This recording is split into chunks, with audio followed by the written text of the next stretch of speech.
కేసీఆర్ తప్పు చేసినాడు. 2 ఏళ్లలో బొచ్చెడు కేసులు పెట్టినావు కేసీఆర్ మీద. ఏం చేసినావు మరి కేసులు?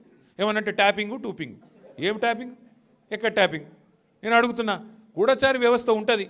అవు మరి గవర్నమెంట్ వాడేందుకు కొంతమంది లుచ్చ పనులు చేస్తారు, ఎమ్మెల్యేలను ఉంటారు. ఎవరో తెలుసు కదా మీకు, 50 లక్షల రూపాయలతో దొరికిపోయినాడు. మరి గసంటోళ్ళని పట్టుకుంటేందుకు, దొంగలను పట్టుకుంటేందుకు పోలీసు వాళ్ళు ఉండాలని లేదా? ఉంటారు. మరి ఇవన్నీ ఉంటాయి. రాష్ట్రం నడిపే పద్ధతులు, రాష్ట్రాన్ని ముందుకు తీసుకెళ్ళే పద్ధతిలా జరుగుతాయి ఇవన్నీ.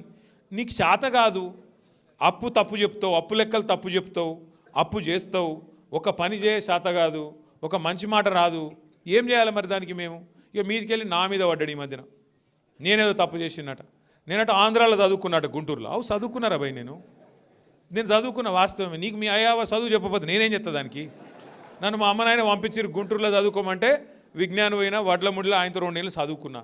అటెన్క వచ్చి పూనాలో చదువుకున్నా, నిజాం కాలేజీలో డిగ్రీ చేసిన, అటెన్క అమెరికా పోయినా. మన ఆయన ఏం చెప్పిండంటే, మన ఆయన ఈరోజు కాదు 40 ఏళ్ళ కింద ఎమ్మెల్యే అయ్యిండు. 1984-85లో ఎమ్మెల్యే అయ్యిండు కేసీఆర్ గారు. ఆయన రాష్ట్ర మంత్రిగా పనిచేసిండు, కేంద్ర మంత్రిగా పనిచేసిండు, డిప్యూటీ స్పీకర్గా పనిచేసిండు, 10 ఏళ్ళు ముఖ్యమంత్రిగా పనిచేసిండు. కానీ రేవంత్ రెడ్డి ఎట్లా మాట్లాడుతారంటే, నిన్న మొన్నటి దాకా నేనేదో బాత్రూమ్లు కడిగేటోనట. మా నాయన 40 ఏళ్ళ కిందనే మంత్రి, 40 ఏళ్ళ కింద ఎమ్మెల్యే, 25-30 ఏళ్ళ కింద మంత్రి.